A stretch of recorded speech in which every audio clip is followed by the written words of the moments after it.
بسم اللہ الرحمن الرحیم۔ ہمارے چینل میں آپ سب کو خوش آمدید۔ تو آئیے چلتے ہیں آج کی سبق آموز کہانی کی طرف۔ میری طرف سے چھوڑ دے نوکری، لیکن مجھے گھر آنے پر کھانا فوراً ملنا چاہیے۔ میٹرف پاس یاسر، جو نزدیکی شہر میں ایک پراپرٹی ڈیلر کے دفتر میں ملازمت کرتا تھا، آج بہت جلدی گھر آ گیا تھا اور اپنی بیوی نورین پر برس رہا تھا۔ میں کیا کروں؟ اسکول میں آج نئی ہیڈ مسٹریس نے روک لیا تھا۔ وہ یونیورسٹی میں مجھ سے ایک جماعت آگے تھی اور آج ہی تو دیر ہوئی ہے۔ نورین نے صفائی پیش کرنے کی کوشش کی، جو MSc پاس تھی اور ایک نزدیکی گاؤں کے گورنمنٹ اسکول میں سائنس کے مضامین پڑھاتی تھی۔ 4 جماعت پڑھ کر مجھ پر روب جمانے کی کوشش کرتی ہے۔ خبردار، جو میرے آگے زبان چلائی، نہ عقل نہ شکل و صورت، اور اکڑ دیکھو، زیادہ بک بک کی تو گھر سے نکال دوں گی۔ یاسر گھرایا اور ساتھ ہی نورین کے منہ پر 2-3 تھپڑ جڑ دی۔ یاسر اور نورین کی شادی کو 24 سال ہو چکے تھے۔ یاسر شکل و صورت کا اچھا لیکن چرب زبان شخص تھا۔ یہ لوگ نورین کے دور پار کے رشتہ دار تھے۔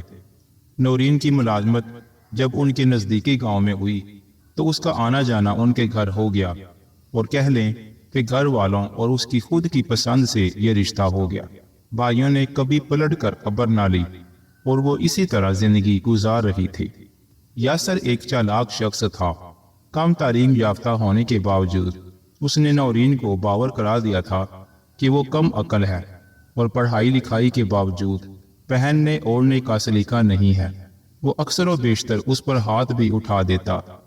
نورین کی چیک بک اور ATM کارڈ بھی یہ اپنے پاس رکھتا تھا اور تنخواہ بھی خود نکلواتا تھا، یہاں تک کہ اس کو کپڑے جوتے بھی اس کے ہی پیسوں سے لا کر دیتا اور روب جماتا تھا کہ تجھے عقل موت ہے ہی نہیں، اور وہ بیچاری بھی اس میں خوش رہتی کہ میرا شوہر میرا کتنا خیال رکھتا ہے۔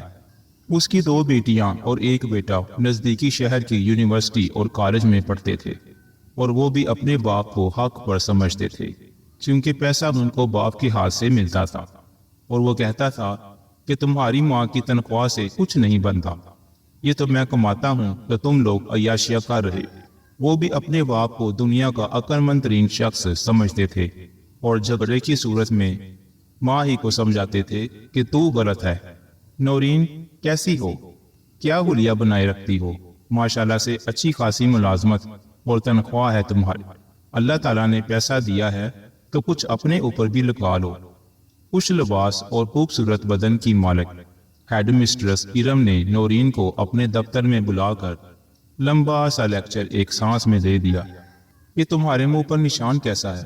ارم کی نگاہ نورین کے کان کے پاس پڑی تو وہ بے اختیار چونک اٹھی۔ وہ جی کیا وہ جی لگا رکھی ہے؟ غضب خدا کا 21ویں صدی شروع ہو چکی ہے اور تم خامن سے مار کھا رہی ہو؟ مجھے بتاؤ صاحب۔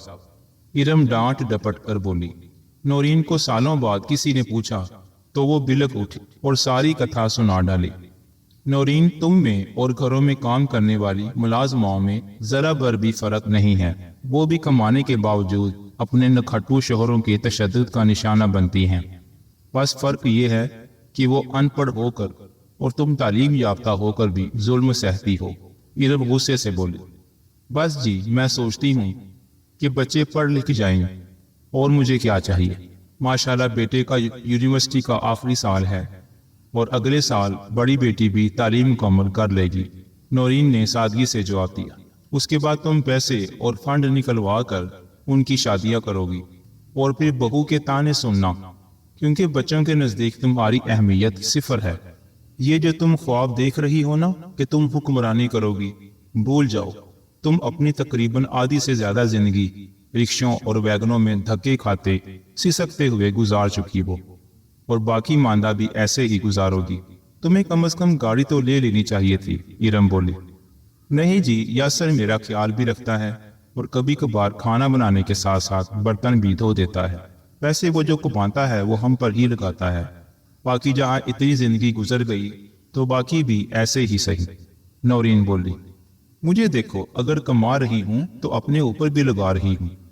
میرے شوہر ڈاکٹر ہیں اور بچوں کی فیسیں وغیرہ دینا ان کی ذمہ داری ہے، اور اگر بچوں نے کوئی موبائل وغیرہ لینا ہو تو میں انہیں لے کر دیتی ہوں، انہیں ساتھ لے جا کر لباس اور جوتے وغیرہ خرید کر دیتی ہوں۔ اس طرح میری اہمیت اپنی جگہ قائم رہتی ہے۔ نورین، بچوں کو پیار کے ساتھ ساتھ پیسے کی بھی ضرورت ہوتی ہے، اور ادھر تمہارا خاوند ہی پیسے نکلوا کر ان پر خرچ کرتا ہے اور اپنی اہمیت بنا کر بیٹھا ہوا ہے، اور بچے بھی اس کی طرفداری اس لیے ہی کرتے ہیں۔ آنکھیں کھولو نورین، دنیا مریخ پر پہنچ گئی اور تم 50 سال پیچھے ہی جی رہی ہو۔ جی میں کیا کروں؟ نورین بے بسی سے بولی۔ سب سے پہلے اس سے آج ہی ATM کارڈ لو، پھر بچوں کو خریداری خود کرواؤ، ارم نے کہا۔ وہ جی اگر وہ غصہ کر گیا اور گھر سے نکال دیا تو؟ نورین، تمہاری شادی کو 24 سال ہو گئے ہیں اور تمہیں اب بھی ڈر ہے؟ خدا کا خوف کرو، ارم نے ہاتھ جوڑے۔ ویسے بھی میں نے ادھر تبادلے کے بعد ایک گھر لے لیا ہے اور میرے ساتھ ملازمہ اور چوکیدار ہوتے ہیں، تم ادھر آ جانا۔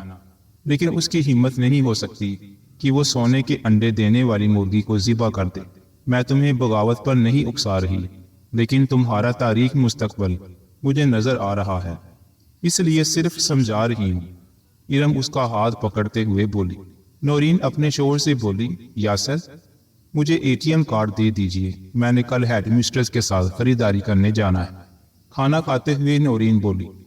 کیا کہا؟ یاسر کے ہاتھ سے نوالا گر گیا۔ تجھے خریداری کرنی آتی ہے کیا؟ کیا خریدے گی؟ رنگ برنگی چوڑیاں اور جگمگ کرتے کپڑے؟ یاسر نے ایک کہا لگایا اور بچے بھی اس کے ساتھ مل کر ہنسنے لگے۔ نورین کو زندگی میں پہلی دفعہ احساس ہوا کہ اتنی قربانیوں کے باوجود اس کی حیثیت خاوند اور بچوں کے نزدیک کیا ہے۔ میں کچھ بھی لوں، آپ کو اس سے کیا؟ میرا پیسہ ہے، میرا بھی حق ہے کہ اپنی مرضی کی چیز خرید لوں، میرا بھی حق ہے اپنی مرضی کی چیز لینے کا۔ زندگی میں پہلی دفعہ وہ اپنے حق کے لیے بولی۔ تیری یہ مجال، نکل جا میرے گھر سے۔ یاسر نے یہ کہتے ہوئے بالوں سے پکڑ کر اس کی درگت بنا ڈالی۔ ہاں میں چلی جاؤں گی، لیکن میرے بچے میرے ساتھ جائیں گے، نورین زندگی میں پہلی دفعہ باوجود مار کھانے کے اعتماد سے بولی۔ بچوں سے تو پوچھ لے۔ ہاں ہاں ہاں ہاں، تیرے ساتھ جا کر ملے گا کیا؟ یاسر کہا لگاتے ہوئے بولا۔ ماما لڑائی چھوڑ دیں، آپ کہیں نہیں جا رہی ہیں، اس کی بڑی بیٹی بولی۔ جی ماما، بیٹے نے بھی تائید کی اور چھوٹی بیٹی خاموشی سے سب کچھ دیکھتی رہی۔ نورین اپنے کمرے میں جا کر ساری رات بلک بلک کر روتی رہی۔ صبح سرخ آنکھوں کے ساتھ ناشتہ کر کے وہ اسکول کے لیے نکل گئی۔ یہ تو ہونا ہی تھا، تم اب کہیں نہیں جا رہی ہو، ارم بولی۔ دنیا کیا کہے گی، رشتہ دار، بھائی بہنیں، نورین روتے ہوئے بولی۔ جب تم مار کھا رہی تھی، اس بندے کے ہاتھوں ذلیل ہو رہی تھی، تو یہ دنیا اور بھائی بہنیں کہاں تھے؟ نورین یہ تمہاری دنیا ہے، اور میں تمہیں یقین دلواتی ہوں کہ تمہارا خاوند تمہارے پیر پکڑے گا اور بچے بھی تمہاری عزت کریں گے۔ تم مضبوط رہو بس، ارم اسے گلے لگاتے ہوئے بولی۔ ارم نے اسے ساتھ لے جا کر بینک سے اس کی چیک بک اور ATM کارڈ مسترد کروایا اور اسکول بند ہونے کے بعد خریداری کروا کر اپنے گھر لے آئی۔ نورین کے گھر نہ پہنچنے پر بیٹی کا فون آیا اور پھر تھوڑی دیر میں یاسر نے دھمکیوں کے انداز میں فون کیا، لیکن ارم نے اسے مضبوط رہنے کو کہا۔ آنے والے دنوں میں جب یاسر پیسے نکلوانے گیا تو اسے بینک والوں نے بتا دیا کہ تمہاری بیوی سب کچھ بند کروا گئی ہے، تو اس کا دماغ ٹھکانے لگنے لگا۔ اس نے ادھر ادھر سے پیسے پکڑ کر بچوں کی فیسیں وغیرہ جمع کروائیں۔ بیٹے کا جیب خرچ بھی بند ہوا تو اسے بھی لگ پتا گیا۔ دوسری طرف کھانا بیٹی کو بنانا پڑا تو اسے ماں کی قدر پتا لگی کہ وہ بیچاری سارا دن اسکول میں کھپ کر ان لوگوں کے لیے کھانا بنانے کے ساتھ ساتھ برتن وغیرہ بھی دھو کر رکھ دیتی تھی۔ یاسر کی بھی عیاشیاں ختم ہو گئیں۔ یہ لوگ وقتاً فوقتاً نورین کو جذباتی کرنے کی کوششیں خود اور رشتہ داروں کے ذریعے بھی کرتے رہے، لیکن ارم نے اسے سختی سے منع کر رکھا تھا کہ مضبوط رہو، حالانکہ اسے پتا تھا کہ نورین اکثر راتوں کو اٹھ کر روتی رہتی ہے۔ ارم نے اس کو 1 مہینے میں گاڑی چلانا بھی سکھا دی تھی، اس کا کچھ فنڈ نکلوا کر ایک استعمال شدہ گاڑی بھی لے دی تھی کہ اپنی باقی زندگی سکون سے گزارے اور بسوں ویگنوں کے دھکوں سے بچے۔ 1 ماہ کے اندر نورین کے شوہر اور بچوں کی عقل ٹھکانے لگی اور بچے جو اپنے باپ کو دنیا کا عقل مند ترین شخص سمجھتے تھے آج اس نتیجے پر پہنچ چکے تھے کہ ان کی ماں درست اور یہ سب باپ سمیت غلط تھا۔ آج وہ سب ارم کے گھر نورین سے معافی مانگنے کے لیے جمع تھے۔ ارم نے صاف کہہ دیا کہ اگر یاسر نے دوبارہ ہاتھ اٹھایا تو وہ جیل کی سلاخوں کے پیچھے ہوگا، اور یاسر نے بھی شرمسار ہوتے ہوئے نورین سے معافی مانگی۔ نورین کے بچے اس کے ساتھ لگ کر بلک بلک کر روئے اور اس کو بھی رلایا۔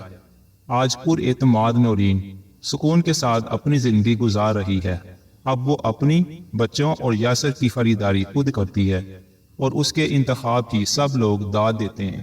نورین اس کا تمام صحرا ارم کے سر باندھتی ہے کہ جس نے اسے جینا سکھایا۔ ناظرین کرام، ہمارے شہروں اور خاص طور پر گاؤں میں کام کرنے والی خواتین کو اس تجربے سے گزرنا پڑتا ہے، اور ایسی مثالیں آپ کو جا بجا بکھری نظر آئیں گی۔ ضرورت صرف عورت کو اپنی اہمیت دلانے کی ہے۔ اگر آپ کو ہماری آج کی ویڈیو پسند آئی ہو تو اسے لائک اور شیئر کیجیے گا، اور چینل کو سبسکرائب بھی کیجیے گا تاکہ ایسی ہی سبق آموز کہانیاں بآسانی آپ تک پہنچ سکے۔ اگلی ویڈیو تک کے لیے مجھے اجازت دیجیے۔ اللہ آپ سب کا حامی و ناصر ہو، آمین یا رب العالمین۔